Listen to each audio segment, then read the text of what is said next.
Président Pathé Keita, vous le disiez la dernière fois, la mission n'était pas terminée parce qu'il fallait faire monter cette équipe féminine. Donc je pense qu'aujourd'hui, vous êtes satisfait, vous l'avez réussi.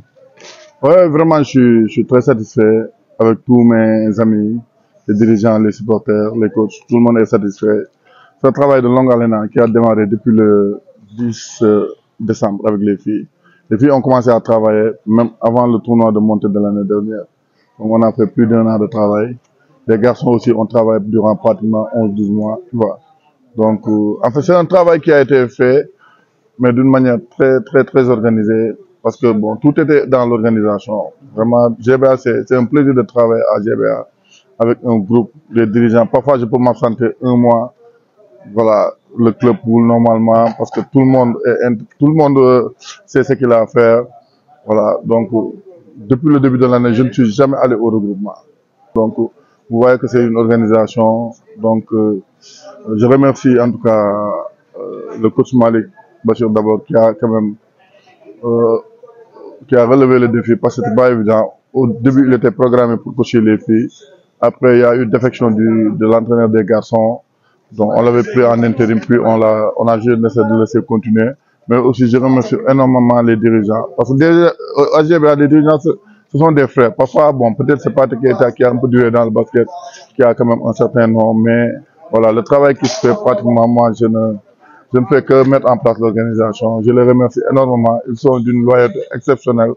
Voilà, les filles aussi ont accepté, les garçons ont accepté de souffrir. On s'est entraîné sous la pluie, on s'est entraîné, voilà, sous le vent. C'était très difficile, mais alhamdoulilah, le résultat est là. On va dire que vous aviez peut-être eu le flair de prendre coach Malik Bachir, un spécialiste, on va dire, des montées des équipes. En fait, coach Malik et moi, c'est une longue histoire. Voilà, c'est une longue histoire. On est dans toutes les équipes où il est passé, on discutait même avant ces matchs. Voilà, c'est quelqu'un qui est très réceptif par rapport à ce que je pense du basket. C'est déjà important. Et il est réceptif au niveau. C'est quelqu'un quand même qui est très humble. Parfois, l'humilité manque à certains coachs qui croient qu'ils ont le monopole du savoir. Mais coach Malik est très réceptif. Il écoute tout le monde. N'importe quel dirigeant vient lui faire des suggestions par rapport sur le plan technico-tactique, il l'écoute. Après, c'est à lui de décider. Donc vraiment, c'est un plaisir de travailler avec lui. Je pense qu'il est parti pour rester longtemps à GBA. Alors, deux équipes. Alors, présent, deux équipes en première division. La tâche, on va dire, ne sera pas facile. Hein. Comment vous allez manager tout ça? Non, bon, c'était, en fait, nous, on s'est comporté comme une équipe de première division cette année. Hein.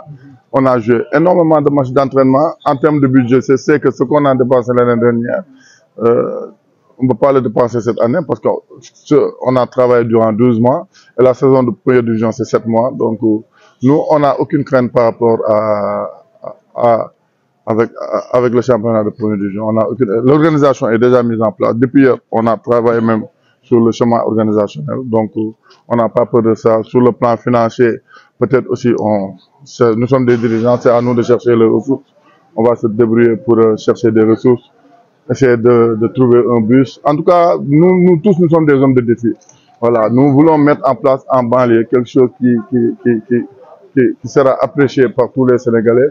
Et puis aussi, il faut qu'il y ait un équilibre dans le partage de l'élite. Parce que, vous voyez, Guédiawaye est un département. Il n'y avait aucune équipe qui joue l'élite. Le département de Dakar, il y a au moins une vingtaine d'équipes, quand on prend les garçons et les filles.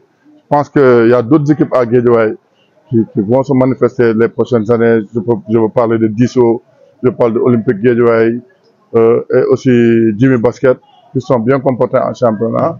Maintenant, nous sommes en D1. On va essayer de les épauler pour au moins, au niveau de Guédiawaye, qu'il y ait au moins 2, 3 à 4 équipes en D1, parce que nous avons notre salle. Tout le monde nous a vu notre salle. Je pense qu'il y a ces 4 départements qui disposent de salles au niveau du Sénégal. C'est Dakar, Rufisque, Thiès et Guédiawaye. Bon, la salle de Rufisque, c'est Dakar Arena, elle est inaccessible. Donc, si on a cette salle quand même, on peut quand même positionner beaucoup d'équipes en première division, à l'instar du département de Dakar.